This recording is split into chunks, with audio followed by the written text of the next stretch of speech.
जो भी spiritual path पे हो, जो स्पिरिचुअलिटी पे आते हो, जो भक्ति कर रहे हो, जो ईश्वर से जुड़े हुए महसूस कर रहे हो, जब जब उनके सामने कोई ऐसे लेसन्स, ऐसे लाइफ लेसन्स, ऐसे स्पिरिचुअल लेसन्स आ जाती है ना, तो सबसे बड़ा प्रॉब्लम या सबसे टफ सिचुएशन वो होता है जहां आपको लेट गो करने की ज़रूरत पड़ती है, जहां आपको सरेंडर करने को कहा जाता है,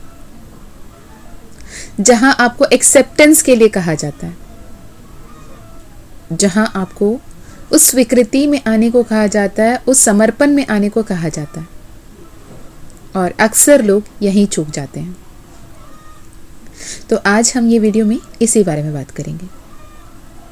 जय माँ काली, जय माँ तारा, जय भैरव बाबा। मैं मीशा आज आपके लिए एक वीडियो लेकर आई हूँ जो बेसिकली हम बात करेंगे सरेंडरेंस पे, लेटिंग गो पे, फॉरगिवनेस पे। और हम बात करेंगे कि हम अपने स्पिरिचुअल लाइफ लेसन्स को कैसे ले सकते हैं और कैसे आगे बढ़ सकते हैं, क्या कुछ ज़रूरी है आगे बढ़ने के लिए। सबसे पहला बात कि लाइफ लेसन्स या फिर ऐसे कोई ट्रॉमा, ऐसे कोई ट्रेजेडी, ऐसे कोई हैपनिंग हमारे लाइफ में तब आती है जिससे हम टूट कर बिखर जाते हैं। हमें समझ में नहीं आता कि क्या करें, इस सिचुएशन को कैसे हैंडल करें, कैसे आगे बढ़ें, क्या सही है, क्या गलत है, कौन सही है, कौन गलत है। बस एक पक्ष को लेकर बैठे रहते हैं। हमें लगता है कि मैं बिल्कुल सही हूँ, मैं किसी के लिए बुरा नहीं सोच रहा हूँ, सोच रही हूँ, मैं किसी के लिए गलत नहीं सोच रहा हूँ, गलत नहीं सोच रही हूँ, मेरी नीयत अच्छी है, मेरी इंटेंशन अच्छी है, मेरी भाव अच्छा है, मैं लोगों के हित में सोच रही हूँ, मैं उन्हें बहुत ज़्यादा प्यार दे रही हूँ, सम्मान दे रही हूँ, दे रहा हूँ, पर मुझे इन रिटर्न कुछ नहीं मिलता। आपको पता है प्रॉब्लम कहाँ आती है? जहाँ तक आप देते हो, जहाँ तक आप उसे शेयर करते हो, जहाँ पे आप उसे स्प्रेड करते हो, प्यार हो, सम्मान हो, वो अपनापन हो, वहाँ प्रॉब्लम नहीं आता। प्रॉब्लम वहाँ आता जब अपने अंदर ये भाव आता है कि पर इन रिटर्न मुझे कुछ नहीं मिलता। मैंने हर किसी के साथ न्याय किया पर मेरे साथ हमेशा अन्याय हुआ है। मैंने हर किसी को सम्मान दिया बट कोई भी मुझे रिस्पेक्ट नहीं करता। मैं हर किसी के लिए बहुत इम्पोर्टेंस देता हूँ पर मेरे एग्जिस्टेंस का कोई वैल्यू ही नहीं है। मैं किसी का दिल रखने के लिए, किसी को खुश करने के लिए, किसी को अच्छा महसूस कराने के लिए, किसी को बेटर फील कराने के लिए, किसी को हेल्प करने के लिए किसी भी हद तक जा सकती हूँ, पर जब बारी मेरी आती है तो मैं बिल्कुल खुद को तन्हा, अकेला, आइसोलेटेड, लेफ्ट अलोन फील करती हूँ। जब ये इफ सपोज बर्ड्स आ जाते हैं ना कि पर मेरे साथ ऐसा नहीं हो रहा, पर मैं अकेला हूँ, पर मैं ये, पर मैं वो, मैंने उस व्यक्ति को पूरे जी जान से चाहा, पूरी शिद्दत से प्यार की, सब कुछ माना अपने, मेरे पूरी जान निसार थी उस पर, लेकिन उसने मुझे छोड़ दिया। उसने मुझे छोड़ के, मुझे लेट गो करके, मुझ पर गिव अप करके आगे चला गया या चली गई। मैंने उसे पूरी दुनिया मानी थी पर उसने मेरी पूरी दुनिया बर्बाद कर दी। ये सारी बातें आप अक्सर करते हो ना, हम सब किसी ना किसी ज़रिए, किसी ना किसी से, वो चाहे आपके पेरेंट्स हो, आपके माता पिता हो, आपके भाई बहन सिबलिंग्स हो, आपके कजिन्स हो, आपके लवर हो, आपके हस्बैंड हो, वाइफ हो, स्पाउस हो, आप जैसे रिलेशनशिप में वो हो, आपके बिजनेस पार्टनर हो, आपके कलीग हो, आपके नेबर हो, हर किसी से ये प्रॉब्लम कहीं ना कहीं चलती रहती है। किसी के साथ थोड़ा ज़्यादा, किसी के साथ थोड़े कम। और अपने आप को विक्टिम स्टेट ऑफ माइंड में डाल लेते हो कि मैं बहुत अच्छा हूँ, अच्छी हूँ, मैं बहुत ही प्यारी हूँ, प्यारा हूँ, पर मेरा वैल्यू कोई नहीं करता, मुझे कोई सम्मान नहीं देता, मुझसे कोई प्यार नहीं करता। जैसे शिल्पा शेट्टी में थी, मुझसे तो कोई प्यार ही नहीं करता टाइप्स करते हो ना।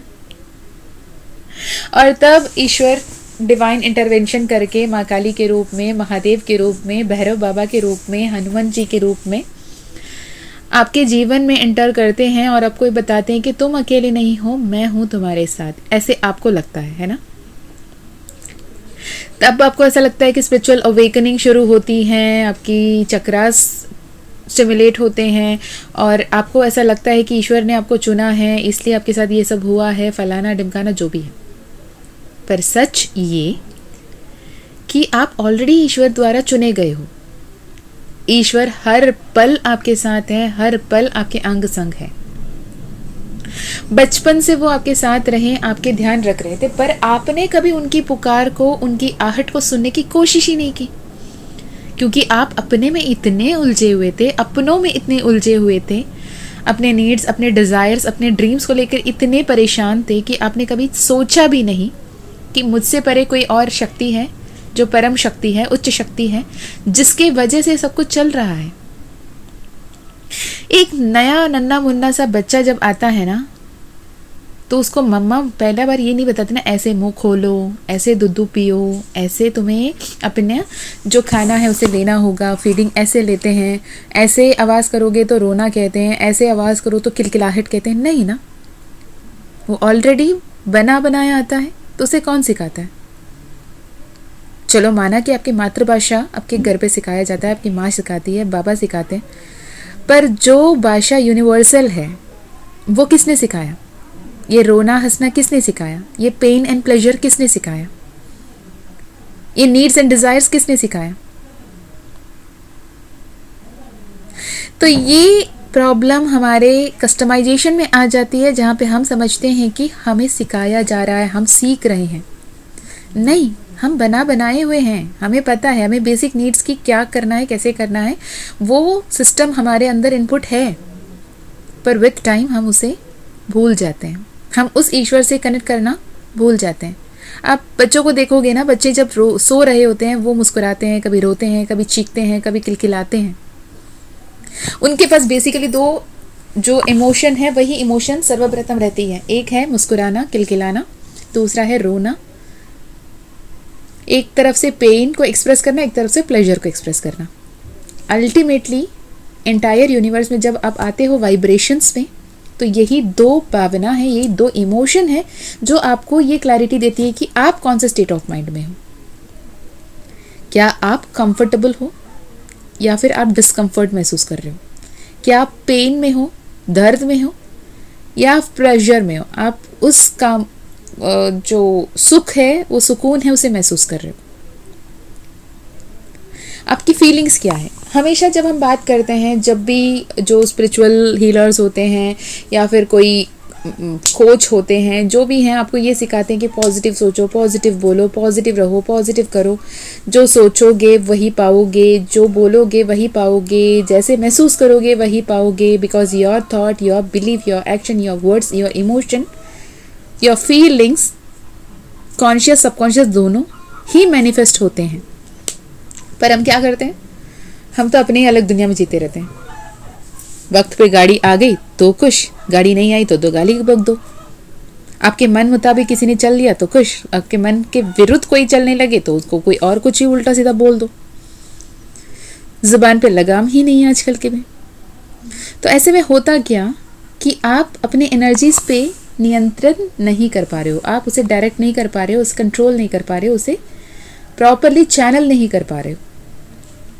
जब आपको कहा जाता है कि पॉजिटिव रहें, पॉजिटिव रहने का ये मतलब नहीं है कि जो नेगेटिव थॉट्स आते हैं उसे कंप्लीटली इग्नोर कर दो। आपको किसी बात से डर लग रही है और आप उस डर से हटने के लिए बिल्कुल आप पॉजिटिवली कुछ और देख रहे हो, पर क्या कर रहे हो? आप उस नेगेटिव थॉट को वहीं पे छोड़ रखे हो ना। ये ऐसे ही हुआ कि आप कुछ सामान लेकर आ रहे हो घर पे, ठीक है, कुछ आपकी ज़रूरत की थी, कुछ आपकी ज़रूरत की नहीं थी। तो जो ज़रूरत के थे उसे लेके आपने बहुत अच्छे से स्टोर करके संभाल के रख दिया, जो ज़रूरत के नहीं है उसे वहीं फेंक के रख दिया। लेकिन वो है तो आप ही के घर पे ना, उसे आपने डिस्कार्ड तो नहीं किया, उसे रिटर्न नहीं किया, राइट? तो ऐसे में क्या होता है, जो आपके negative emotions, negative feelings, negative fears जो आपके दिल पे आए हैं, उसे आप इग्नोर करने के चक्कर में उसे एज अ वीड ग्रो करने देते हो। जहाँ पे फसल हो रहा है, जहाँ पे वीड आई है, वीडिसाइड्स लगाना, वीड्स को निकालना बहुत इंपॉर्टेंट है। अब उस वीड को इग्नोर कर देना और अच्छे फसल लगाए चले जाना, अच्छे सीड्स बोते चले जाना, तो ये तो समझदारी नहीं है ना बच्चे। यूनिवर्स ये कह रहा है कि अगर आपको पॉजिटिव होना है तो आपको पहले ये एक्नॉलेज करना पड़ेगा आप नेगेटिव जा कहाँ रहे हो। ऐसी कौन सी थॉट है जो आपके लाइफ में नेगेटिव थॉट बन के आ रही है? ऐसे कौन से प्रॉब्लम है जो आपको सुकून से जीने नहीं दे रही है, जो आपको डरा रही है, जो आपको परेशान कर रही है? वो कौन से लोग हैं, वो कौन से परिस्थिति है, वो कौन से सिचुएशन है जो आपको सोचते ही आपके हाथ पैर सुन पड़ जाते हैं, आप कांपने लग जाते हो? आपकी फियर कौन सी बात में छुपी है और आप कहाँ पे बहुत ज़्यादा कंफर्टेबल हो? यहाँ पे फियर बहुत ज़्यादा होता है आपके इनर चाइल्ड वुंड, जो बचपन में हुए हैं और आपके अंदर अभी भी वो पनप रहे हैं, जिससे आपने कुछ एक्सपेक्ट किया और वो वहाँ वापस नहीं मिल रहा, आपको रिटर्न वो नहीं मिल रही है और आप परेशान हो। तो पहले वो एक्नॉलेज करना पड़ेगा, this is where I am lagging, यहाँ पे ही मुझे परेशानी हो रही है, इनसे परेशानी हो रही है, इस स्थिति से परेशानी हो रही है, इस इवेंट से परेशानी हो रही है, इस जगह से परेशानी हो रही है, इस गाने से परेशानी। कभी कभी लोग, आप सोचे होंगे ना, कोई एक ऐसा पर्टिकुलर सॉन्ग होगा जिसे सुनते ही आप मायूस हो जाते हो विदाउट अ रीज़न। वो गाना सुनते ही आपको डर लगने लग जाती है, किसी पर्टिकुलर जगह के नाम सुनो आप डरने लग जाते हो। तो वो फियर आपके अंदर कहाँ है, क्यों है, इसके बारे में क्वेश्चन करो। जब आप खुद से पूछते हो कि मैं इस बात से डर क्यों रही हूँ या डर क्यों रहा हूँ, इस बात से मुझे फ़र्क क्यों पड़ रहा है, ये बात की ऐसे कौन सी वैल्यू है जिसकी वजह से मेरे लाइफ में ये प्रॉब्लम आ रही है, ये कौन सी सिचुएशन है जिसकी वजह से मुझे ऐसे फील करना पड़ रहा है, ये इतना पावरफुल क्यों लग रहा है। तो ये सवाल जैसे ही करेंगे, आपके सबकॉन्शियस माइंड रेडी बैठा है आपको जवाब देने के लिए। वो परमात्मा रेडी बैठा है जो आपको अपने इंट्यूशन की तरफ से जवाब देने के लिए, जो सवाल आप नहीं कर रहे। जैसे ही ये सवाल आप करने लगोगे तो आपके लाइफ में वो पॉजिटिविटी आने की राह खुल जाएगी। जैसे ही सबकॉन्शियस माइंड बताएगा कि ये एक बात है, इस बात से तुम डर रहे हो, इस बात से तुम परेशान हो, तो आपके कॉन्शियस माइंड फिर जवाब देगा, अरे यार इतनी बड़ी बात है ही नहीं, इतना सोचने की क्या ज़रूरत है। जिंदगी कभी किसी के लिए नहीं रुकती। आज हो आप, सब कुछ सही चल रहा है, कल को आप किसी वजह से नहीं भी रहे ना, क्योंकि हर किसी को जाना है, मुझे भी जाना है, आपको भी जाना है। किसी भी दिन आप नहीं रहे, अगले दिन भी दुनिया ऐसे ही चल रही होगी। हाँ, कुछ खास लोग होंगे आपके अपने, कुछ दिन के लिए रोएंगे, बिलकेंगे, फिर अपने आप को मन भटकाने के लिए, अपने विचारों को दूर करने के लिए कुछ ना कुछ और काम करके वो अपने राह भटक लेंगे। आपके जीवन आपके हाथ में, आपकी खुशियाँ आपके हाथ में, आपके इमोशन आपके हाथ में, आपके लाइफ आपके हाथ में। जब तक आपके हैप्पीनेस, आपका प्यार, आपका सम्मान, आपके रिस्पेक्ट, आपके वैल्यू, आपके अबंडेंस को आप किसी और के हाथ में देकर उनके हाथ में वो चाबी दे दो और वो पावर उनको दे दो कि आप अगर मुझे खुश रखोगे मैं खुश रहूँगा, आप मुझे वैल्यूएबल फील कराओगे तो मैं वर्दी फील करूँगी, आप मुझे रेस्पेक्ट करोगे, मुझे लगेगा कि मैं रेस्पेक्टफुल हूँ, आप मुझे अच्छा ट्रीट करो तो मुझे लगेगा कि मेरा कोई वर्थ भी है। तो ये गलती किसकी है? ये गलती तो आपकी है कि आपने अपने हाथ में जो चाबी रखनी थी वो किसी और के उठा में दे दी और अब उससे मांग रही है। तो ऐसे हो गया कि आपकी तिजोरी है, आपके कमाया हुआ धन है, आपकी अपनी दौलत है, आपने उस अलमीरा की चाबी को किसी थर्ड पर्सन के हाथ में पकड़ा दिया और हर बार 100 रुपये 50 रुपये के लिए उसके सामने भीख मांग रहे हो कि भाई मुझे 50 रुपये चाहिए तो पैसा दे देना। अब वो बोलेगा चाबी तो उसके हाथ में हो, क्यों देगा? वो और तड़पाएगा, बोलेगा और रिग्रेट कर और मेरे मन मुताबिक कुछ और कर तो मैं दूँ। पैसा किसका? आपका। धन किसकी? आपकी। मेहनत किसकी? आपकी। पर आपने चाबी किसके हाथ में दे रखा? किसी और की। आपकी रिमोट कंट्रोल अब किसके हाथ में? किसी और के हाथ में। तो यहाँ पे क्लेम बैक योर पावर। आपको ये कहना है कि जो प्यार आप डिजर्व करते हो, जो लव आप डिजर्व करते हो, जो रिस्पेक्ट आप डिजर्व करते हो, जो लाइफ आप डिजर्व करते हो, उसका प्राइम रीजन, प्राइम फैक्टर आप हो। आप डिसाइडिंग अथॉरिटी हो, आप अपने लाइफ के को क्रिएटर हो, आप अपने लाइफ के मास्टर मैनिफेस्टर हो, आप उस परम शक्ति, उच्च शक्ति माँ काली के संतान हो, उस महाकाल के प्यारे से बच्चे हो, आप चोजन वन हो। तो आप अपने पावर को किसी और के हाथ पे कैसे दे रख सकते हैं और क्यों दे रखना है? लेट गो वो करना है जो उम्मीदें आप किसी और से लगाए बैठे हो, जो एक्सपेक्टेशन आप किसी और से लगाए बैठे हो। वो कोई कंपनी है, वो आपके फैमिली है, वो आपके फ्रेंड्स है, वो आपके रिलेशनशिप है, वो आपके कुछ भी हैं जहाँ से आप ये रिलेशनशिप में, ये फैमिली में, ये थर्ड जो भी सेकेंड पर्सन है आपके अलावा, जिनसे भी आप जो भी एक्सपेक्टेशन रख बैठे हो, जो भी उम्मीद लगा बैठे हो, वही है जो आपको तकलीफ दे रही है। मैं अभी 11 ये टाइम हो रही है। Claim this energy. I am powerful, I am the co creator of my life, I am co-creating my life with the divine universe. Universe has my back. I am blessed beyond measures. I am loved. I am love. I am emitting love and peace in this universe. मैं हमेशा खुश रहने के लिए बनी हूँ या बना हूँ. मेरे जीवन में सब कुछ बेहतर हो रहा है. मेरे जीवन में सब कुछ अच्छा हो रहा है. मेरे जीवन में सबसे बेहतरीन चीज़ें हो रही हैं ईश्वर की कृपा से. यूनिवर्स, ये संपूर्ण ब्रह्मांड मेरे हित में हर पल काम कर रहा है और मुझे हर वक्त सही मार्ग दिखा रहा है. ऐसे अफर्म किया करें.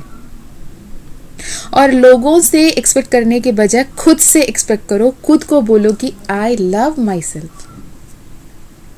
अपने आप अपना नाम लो. जैसे मैं बोलूँ Misha, I am so proud of you. Misha, I love you so much. Misha, you are special. वैसे आप अपने नाम के साथ आप अपने आप को बोलो ना. मुझे यहाँ पे ये बहुत अच्छे से समझ में आ रहा है कि कोई तो आप में है जिन्हें ये सुनने की ज़रूरत है कि I love you. I love you so much. I am so proud of you बच्चे. I am really really really proud of you. And माँ Kali saying that to you. She is very very very proud of you. She is so happy that you are surviving the struggle. इतने बड़े वॉरफील्ड, इतने बड़े battle आपके दिल दिमाग में जो चल रही है, माँ काली कह रही है कि वो प्राउड फील कर रही है कि आप अकेले होकर भी लड़ रहे हो. और माँ उन्हें ही पसंद करती हैं जो अकेले होकर भी लड़ रहे हैं, गिव अप नहीं करते हैं. तो खुद को मिरर में देखो और बोलो I just love you. I love you for all the best thing in you. I love you for all the flaws in you. I love you for who you are. अपने आप के नाम लेके बोलो I am so happy that you are so lucky. You are so special. ये बातें खुद से किया करो. और जो दूसरों से एक्सपेक्टेशन है ना, उसे लेट गो कर देना. जो उम्मीद लगाए बैठे उसे लेट गो कर देना. जो दूसरों के हाथ में जो चाबी देके वो पावर देके पके हो ना, उस पावर को लेट गो कर देना और अपने पावर को क्लेम बैक कर लेना. कि नया साल आ रहा है, बहुत ब्यूटीफुल एनर्जी शिफ्ट हो रही है, बहुत पावरफुल एनर्जी शिफ्ट हो रही है. अपने आप में ध्यान दो. जिम ज्वाइन करो, वर्कआउट करो, एक्सरसाइज करो. बहुत इंपॉर्टेंट है अपने आप को एक्टिव रखना, अपने आप को हेल्दी रखना. क्योंकि healthy lifestyle is not a choice, it is actually your life, right. अच्छा खाना खाओ, अच्छे पानी पियो, अच्छे तरीके से एक्सरसाइज करो, खुश रहो. आप अगर ये वीडियो देख रहे हो तो मैं चाहती हूँ कि वो कौन सी चीज़ है आप अपनी लाइफ से लेट गो करना चाहते हैं, कमेंट में बताएं. I will pray for you.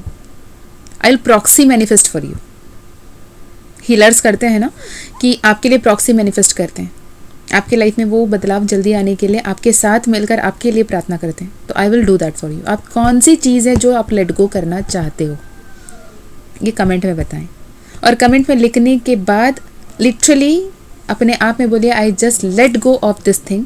ये अब मेरा नहीं है. मैं बहुत खुश हूँ, मैं भाग्यशाली हूँ. आई am so blessed, I am abundant, I am happy, I am loved. Okay. तो ये मैसेज जिसके पास भी पहुँचना है, मुझे पता है माँ काली उन तक पहुँचा देगी. ये मेरा काम नहीं है, जिन तक पहुँचाना है उनको तक पहुँचाना. ये माँ काली का मैसेज था जो वो चाहती थी कि मैं रिकॉर्ड करूँ, मैं पोस्ट करूँ. और जिस तक पहुंचाना ही माँ काली का काम है. जिन तक भी पहुंचेगा, मुझे नहीं पता कोई एक व्यक्ति देखेगा, 1,00,000 लोग देखेंगे, मुझे नहीं पता. माँ काली जिन तक ये संदेश पहुंचाना चाहेंगे उन तक ये ज़रूर पहुंचाएंगे. अगर आप इस मैसेज से रेजोनेट कर रहे हैं तो क्लेम दिस एनर्जी. आपके लाइफ में एक बहुत ब्यूटीफुल, एक बहुत अबंडेंट ट्रांसफॉर्मेशन आ रही है. एक बहुत ब्यूटीफुल शिफ्ट आ रही है. एक ब्यूटीफुल न्यू बिगिनिंग आ रहा है. इसे क्लेम कीजिए. अगर आपको अपने personal session, personal healing, personal reading करानी है पर्सनल सिचुएशन के हिसाब से, तो आप डिस्क्रिप्शन में दिए गए ईमेल आईडी, व्हाट्सएप लिंक से कांटेक्ट कर सकते हो. माँ काली का कृपा रहा तो डेफिनेटली आपकी पर्सनल सेशन होगी. मैं हमेशा फिर मिलती हूँ और एक सेशन में और एक वीडियो में. तब तक अपना ध्यान रखें, खुश रहें, अच्छे अच्छे कर्म करते रहें, अपनों का भी ध्यान रखें. जय माँ काली, जय माँ तारा, जय भैरव बाबा, हर हर महादेव, हर हर शंकर.